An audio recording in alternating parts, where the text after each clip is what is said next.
Hello, today I will be showing you how do you create your gradebook.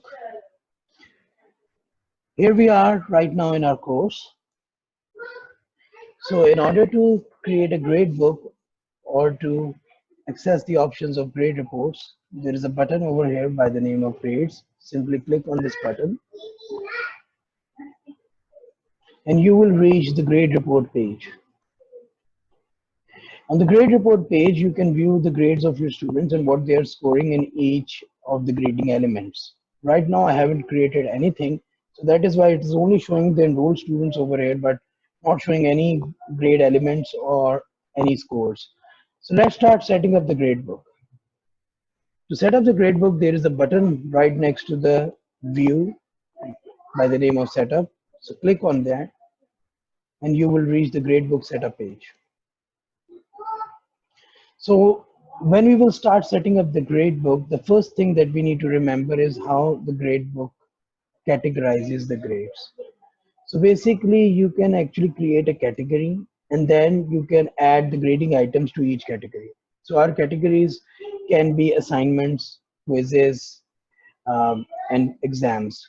And within those three categories that I've just described, we can actually add the grading item like assignment 1, assignment 2, assignment 3 under the category assignments, quiz 1, quiz 2, quiz 3 under the category of quizzes, and in the same way, a grade item can be added into quiz final exam category as well.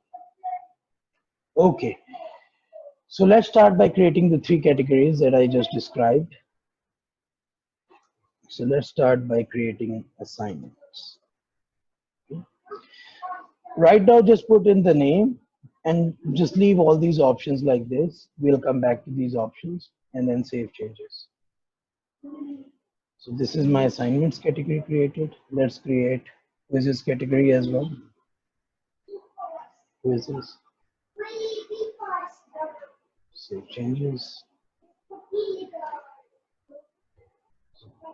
And let's create the third category, exams.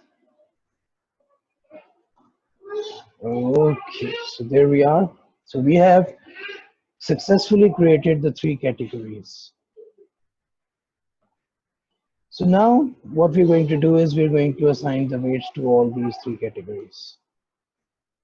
So let us suppose we want to assign 30% to the assignments, 30% to the course quizzes, and 40% to the exams.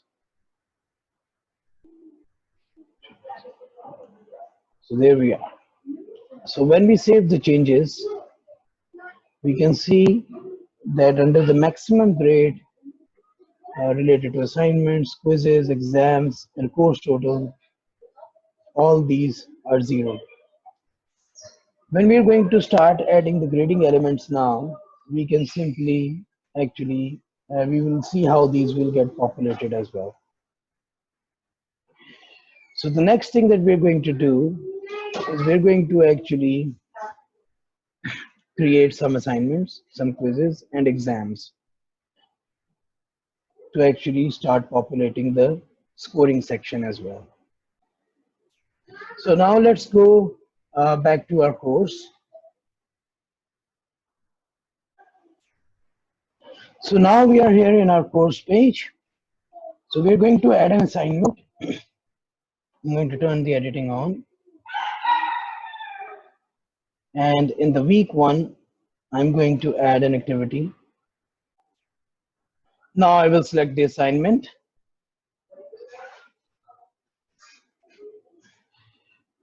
The first thing is to provide the name of the assignment, and then you can provide assignment settings. There's a separate tutorial for that. So I would directly go to the grade. Under the grade section, I will leave maximum grade as 100. You can actually change it as per your requirement.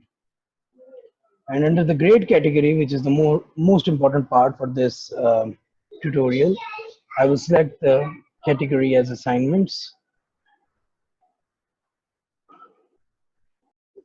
Now I will simply save and return to the course.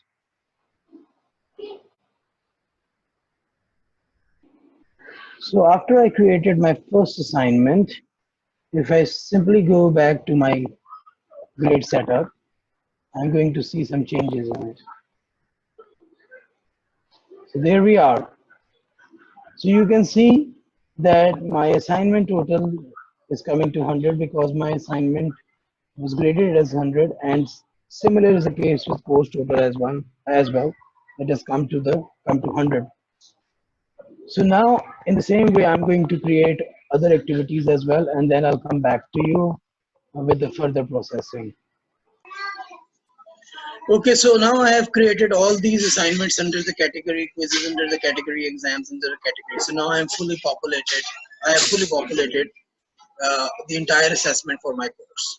Okay, before I proceed further, I need to share one scenario with you, which will be the case with most of you right now. So, what if you start creating your grade book after you have already done some assignments and done some quizzes, which will be the part of your assessment? In that scenario, when you actually create uh, these assignments and assignment categories, quizzes categories, exam categories, the previous ones will appear out of these categories. Can you see this quiz ABC and assignment ABC? These are appearing out of these categories. Why these are appearing out of these categories? Because these were created before the categories were created, and while you were creating these quizzes and assignments, you did not categorize them into these categories of quizzes and assignment. So that is why this quiz and this assignment is out of the category.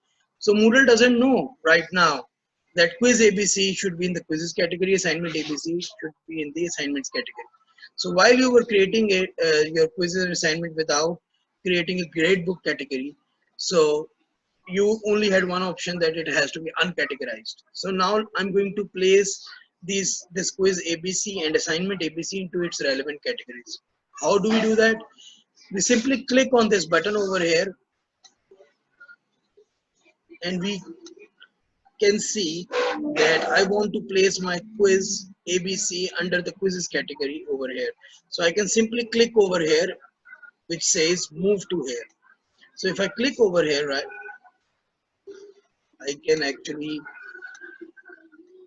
go down and see that my quiz ABC has been included in quizzes, and it has automatically adjusted the weights, which is equating to 100%. So quiz ABC has this equal amount of weightage as compared to quiz 1, 2, quiz 3, and similar is the case with assignment as well. Now I'm going to place that in the assignment category. Okay, so there we are. So I'm going to move it. So here we go. We can see that the assignment ABC has been placed into assignment category and weights have automatically been adjusted. Now let us suppose that one of your assignments is going to possess more weightage as compared to the other assignments. So let us suppose that assignment ABC is going to possess the 50% of assignments category. So I'm going to place it. So actually I'm going to assign 40% just for the ease of creating a proper weightage, and I'm going to assign 20% to assignment 3, 20% to assignment 2, and 20% to assignment 1, which now this is basically equal to 100% of the 30% weightage of overall grade. So now let us save the changes. So there we are. So we can have the flexibility of actually even giving more weightage to a particular grade item within a category. Okay. So now let's see at the max grade column. So all these max grade column of assignment says 10, sorry, 100, and for the quizzes it says 10. For the exam it says 10 each, and at the end the total is coming down to 460. These are just the scores of the overall course scoring system. Again, when the grades are going to be calculated, it's going to actually proportionate according to the percentage out of 100. So don't worry if the course total is going beyond 100. Still, it will actually calculate the grade according to the weightage, individual weightages that has been provided. Okay. Now you must be wondering about the grade letters. How do we set up the grade letters according to the assessment? You don't need to worry about that. If you go to this letters page over here, you can see that we have already set it up for all the courses on Moodle. So the grade legend has been prepared for the letter grades. So I would recommend you not to edit these grade letters. So now let's look at the grade book as well. Grade report, sorry. Let's look at the grade report. So here now we can see that this is my overall course, Moodle course. This is my assignment category, and under the assignment categories I can view all the 4 assignments that I've created. And then similar is the case with quizzes and then exams. As the students keep on getting assessed on these uh, quizzes and assignments, their scores are start appearing under these rows and columns. And by the end, you're done with the entire course assessment. You're going to get a course total over here. So this was it from my end. If you have any questions, please free to get in contact with us. Thank you very much.